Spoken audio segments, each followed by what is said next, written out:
हाँ, नमस्ते। नहीं, मैं जस्ट जॉइन किया था कि आपका वो वॉर के बारे में आप चल रहा था हम्म। कि ऑफेंसिव वॉर में अगर जस्टिफिकेशन होगा तो हम्म। मेरा बेसिक सवाल ये है कि जो जस्टिफिकेशन होगा उसको जस्टिफाई का जो क्राइटेरिया होगा या फिर जो एक अथॉरिटी बोल ले तो वो जस्टिफाई करने की अथॉरिटी किसके पास होगी? आपके क्योंकि नजदीक आज किसके पास होनी चाहिए? मुझे पूछेंगे तो वॉर तो होनी ही नहीं चाहिए क्योंकि ये तो अब अभी पॉसिबल की नहीं बात। है ना।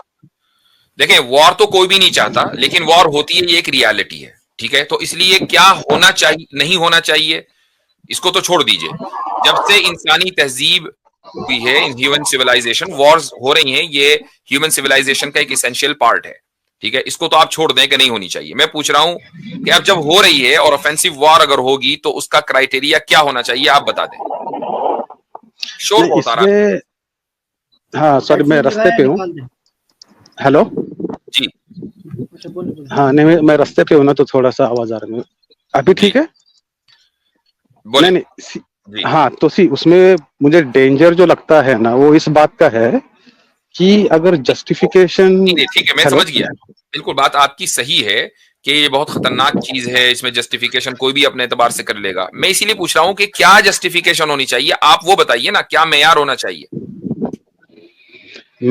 अगर आप आज के दिन हिसाब से पूछोगे तो वॉर जो होनी नहीं चाहिए, सैंक्शंस है। सैंक्शन से काम हो सकता है। Peace keeping correct. मिशंस होते हैं यूनाइटेड ठीक नेशंस है, के। चलिए सैंक्शंस, तो लेट्स टॉक क्योंकि अबाउट आर्मी सैंक्शंस। है ना, क्योंकि नहीं, let's they are talk about attacking sanction. You.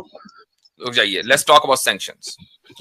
आप किसी ऐसे मुल्क की मिसाल दें कि जहां पर यूनाइटेड नेशंस ने और पूरे वेस्ट ने, बल्कि पूरी दुनिया ने जबरदस्त सैंक्शंस लगा रखे हो। कोई एक मुल्क की मिसाल दीजिए।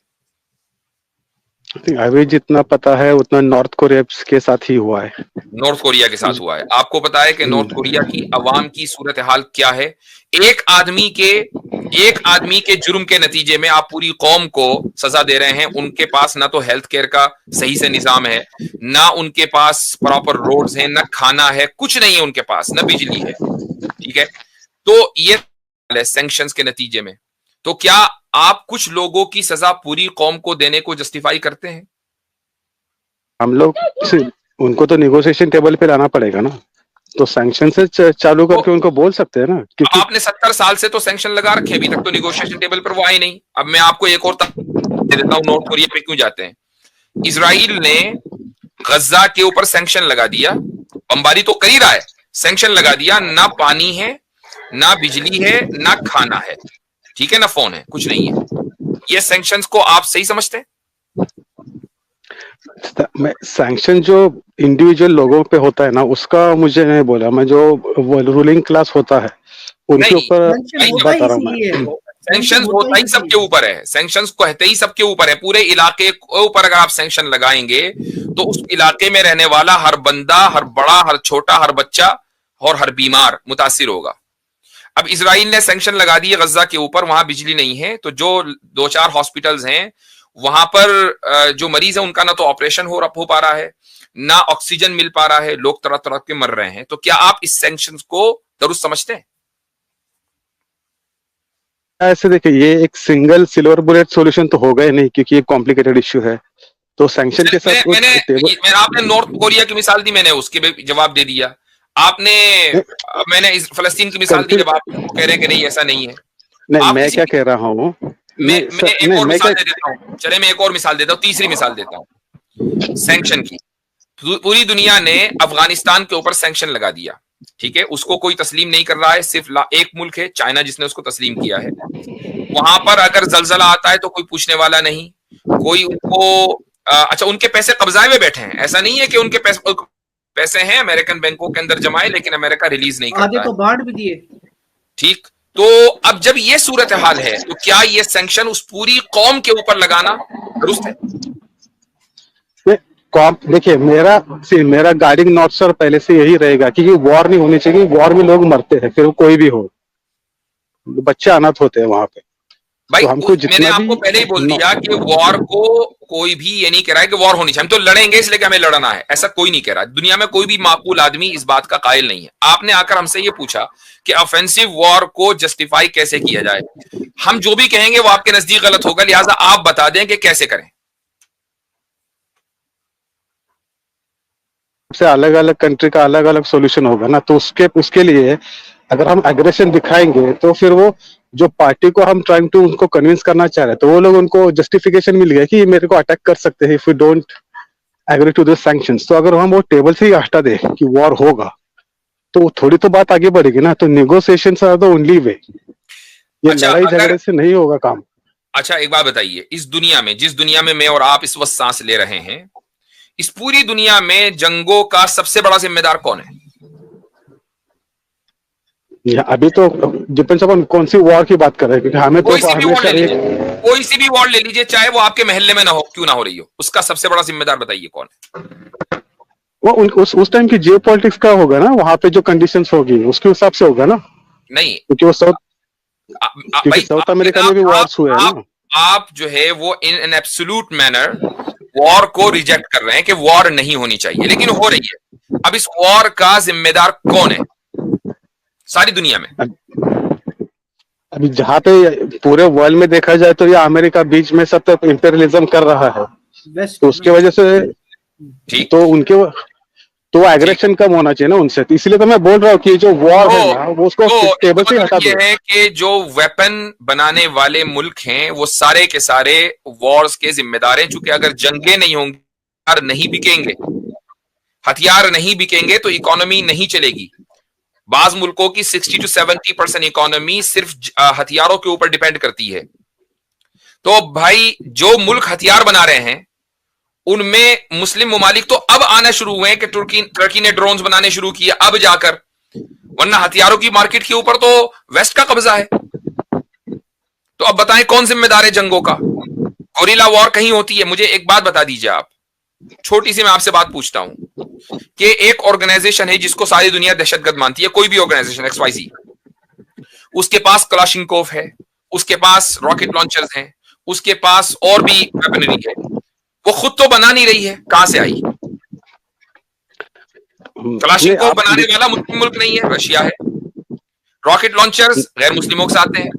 तो भाई ब्लैक मार्केट में वही मुल्क जो है उस टेररिस्ट ऑर्गेनाइजेशन को, जिसको टेररिस्ट कह रखा है, उसको आप हथियार बेचते हैं और उसके बाद ये कहते हैं कि मासूमों को जान ले रहे हैं। भाई हथियार बेचते क्यों हो भाई तुम? नहीं, ये तो आपकी बात सही है, क्योंकि ये एक सिंपल साइकिल है। पता है होता क्या है, जितनी भी वेस्टर्न या ईस्टर्न मार्केट्स है ना इस वक्त, रशिया या यूएसए जो मतलब एडवांसमेंट है इनकी आर्म्स एंड एम्युनिशन में, ये हर दिन एक नई से नई चीज बनाते हैं और अपनी आर्मी को देते हैं। जो पुराना माल है वो कहाँ जाएगा? उसको बेच देते हैं ब्लैक मार्केट में। सीधी सी बात है, सीधा बिजनेस है। अच्छा, इसीलिए तो पूरी दुनिया को एटम बम चलाना सिखाया किसने? मुसलमान ने? नहीं, मैं इसीलिए तो बोल रहा हूँ ना कि जैसे आप जैसे लोग हैं ना, तो हम लोग अभी से उनको बोल दे कि भाई कि war is not an option. तो जैसे आपने सही से पकड़ा कि ये जो वेपन्स बनाने वाले कंट्रीज है जो कंपनीज है, ये एब्सोल्युटली राइट है, जहाँ पे जाइए उन्होंने ये पूरा सप्लाई कर दिया, उनके पास आते ही कैसे। So the question is correct, आपका आर्ग्यूमेंट करेंगे कि इट्स ऑब्जेक्टिव है, वो फैक्ट बेस्ड है। तो हमको उसी एंगल पे जाना होगा ना, कि जैसे आप बोल रहे कि उनको हम अटैक करेंगे ना, टारगेट करेंगे, तो लोगों का जो एक्टिविज्म होना चाहिए आपके सब पास से कि ये होना चाहिए कि भैया नो वॉर। तो ये जो रूट कॉजेस है, जैसे आपने सही बोला, तब उसके ऊपर बात करें, क्योंकि अब हम वॉर की बात करेंगे, जस्टिफाई करेंगे ना, तो इसका जो मैं बोल रहा हूँ ये it's a very slippery slope, कि लोगों के पास वो जस्टिफिकेशन जाता है, तो उससे कैसे परसेप्शन बनता है। तो हम लोग आपने सही पकड़ा कि जो जहां से आ रहा है, जो मूल रूट कॉज है, हम लोग उस पर ही कर देना काम। ठीक, तो अग्रेशन दिखेगा नहीं। तो अभी नेटो का क्या हो रहा है, वो नेटो से अग्रेशन दिख रहा है रशिया को, दैट्स व्हाई दे इन्वेडेड। तो अग्रेशन टोटली निकाल देंगे ना टेबल से। एक मिनट, ये आमिर भाई कहाँ चले गए? आमिर अख साहब आप हैं? शायद इनको एक्सेस है ना, एक्सेस तो है लेकिन जगह उनके लिए बनानी पड़ेगी। ये एक मैं देख रहा हूँ लेकिन डिवाइस नॉट कनेक्टेड बता रहा है। वो शायद अपना ऑडियो चेंज कर रहे होंगे, शायद अपना वो ना डिवाइस को चेंज मत कर रहे होंगे। अच्छा, ठीक है। अच्छा ऋषि साहब, जो आप बता रहे हैं ना, इसको बोलते हैं यूटोपिया। ये कॉन्सेप्ट तो बहुत अच्छा है। नहीं सर नहीं सर, मैं आई एम नॉट यूटोपियन। मैं वैसे प्रैग्मेटिस्ट हूँ, रियलिस्टिक भी हूँ।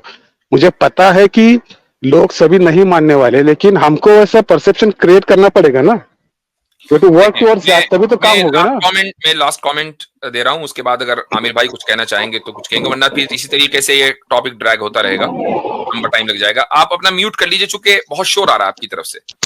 साहब जी, तो आपने हमसे आकर एक सवाल किया, और ये सवाल ये था कि ऑफेंसिव वॉर को जस्टिफाई करने का क्या क्राइटेरिया है। मैं वो बता देता हूं। कुरान ने और हदीस ने, दोनों को मिलाकर हमें दो क्राइटेरिया ऑफेंसिव वॉर के मिलते हैं। सबसे पहला क्राइटेरिया है फसाद फिल अर्ज। फसाद फिल अर्ज के माने आते हैं corruption in the land of God, कि अगर कोई मुल्क पूरी खुदा की जमीन में जाके, जमीन तो खुदा की बनाई हुई है, कहीं भी हो वो, अगर वो करप्शन फैला रहा है, और करप्शन का मतलब सिर्फ पैसे लेना, रिश्वत लेना नहीं है, बल्कि उसने अपनी अवाम को उनके जो बेसिक ह्यूमन राइट्स हैं उनसे महरूम किया हुआ है, तो अब दूसरे मुल्कों की जो पावरफुल हैं उनकी ये जिम्मेदारी है कि वहां बैठे हुए जो हाकिम हैं या वहां जो हुकूमत में लोग मौजूद हैं उनको खत्म करे, उनको हटाए, और एक नई गवर्नमेंट या अपने अंदर मिलाए या नई गवर्नमेंट को एस्टैब्लिश करे, ताकि वहां की जो अवाम है उनको उनके बेसिक राइट्स मिल सके। मसलन अगर आप नॉर्थ कोरिया के ऊपर ये कहें कि भाई नॉर्थ कोरिया के ऊपर हमला होना चाहिए क्योंकि वहां के हाकिम ने अपनी अवाम के ऊपर जुल्म किया हुआ है, बिल्कुल होना चाहिए, हम सपोर्ट करेंगे। अगर वेस्ट हमला करेगा तो हम सपोर्ट करेंगे, लेकिन वेस्ट ने आज तक ये हमला किया नहीं है। क्यों नहीं किया वो एक अलग तारीख है। तो पहला क्राइटेरिया ये है। दूसरा क्राइटेरिया है ईवल। रसूल अकरम सल्लल्लाहु अलैहि वसल्लम ने फरमाया कि तुम में से जो शख्स बुराई को देखे, ईवल को देखे, मन रआ मिनकुम मुनकरन, और उसके पास फोर्स है, तो फिर वो अपनी उस फोर्स को इस्तेमाल करके, ताकत को इस्तेमाल करके उस ईवल को रोके। अब ये फोर्स किसी आदमी के पास तो होती नहीं है इनफिरादी तौर पर, इंडिविजुअल फोर्स और ताकत होती है हुकूमतों के पास। तो अगर वो हुकूमतें ये देख रही हैं कि फला जो हुकूमत है या फला जो मुल्क है वो ईवल फैला रहा है, और ईवल से मुराद ये नहीं है कि मैं जिसको ईवल समझ रहा हूं या आप जिसको ईवल समझ रहे हैं, ऑब्जेक्टिवली अगर कोई चीज ईवल है उसको मसलन वो अगर फैला रहा है, तो फिर अब एक मुल्क को यह हक होता है कि वो उस मुल्क में जाकर वहां के मामलात को सुधारे। ये दो क्राइटेरिया हैं ऑफेंसिव वॉर के। बाकी वॉर तो नहीं होनी चाहिए, हम तो चाहते ही नहीं है कि वॉर हो, कहीं भी सारी दुनिया पीस के साथ, अमन के साथ, सुलह आश्ती के साथ रहे, यही हर इंसान की तमन्ना होती है। कोई भी आदमी ब्लड शेड नहीं चाहता, क्योंकि जब ब्लड शेड होगा तो ऐसा नहीं है कि सिर्फ दुश्मन के मरते हैं, अपने भी मरते हैं। तो I agree with you on this, लेकिन बहरहाल वॉर जो है वो एक ह्यूमन सिविलाइजेशन की इसेंशियल पार्ट है। कोई भी तहजीब, चाहे किसी भी दौर की आप तहजीब उठाकर देख लें, वो जंगों के अंदर इन्वॉल्व रही है। तो इसलिए मैं समझता हूं कि ऐसी बात करने से कोई फायदा नहीं है कि भाई हम वॉर के अगेंस्ट हैं। वो हैं, वॉर हो रही है, अब क्या करें। ठीक है भाई, आमिर साहब आप इस पे कुछ ऐड करना चाहेंगे? आमिर भाई आप मौजूद हैं? नहीं हजरत, पहले तो मुझे ये बता दें मेरी आवाज आ रही है? जी आ रही है जी। अच्छा, मेरे लिए ना असल में पता नहीं इंटरनेट जो है वो बड़ा एक स्टेबल इंटरनेट नहीं मुझे शो कर रहा, तो बार बार आवाज चली जाती है और बार बार आ रही थी।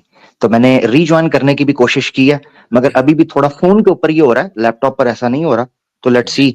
मगर ये है कि मैंने जितनी बात है आपकी ऑन एंड ऑफ सुनी है, मेरे ख्याल से इसमें ऐड करने की जरूरत ही नहीं है। बड़ी जबरदस्त आपने कुछ मिसालें दे दी हैं प्रैक्टिकली सैंक्शंस के बावजूद कि क्या हुआ। चलें जी, ठीक है ऋषि साहब, बहुत बहुत शुक्रिया।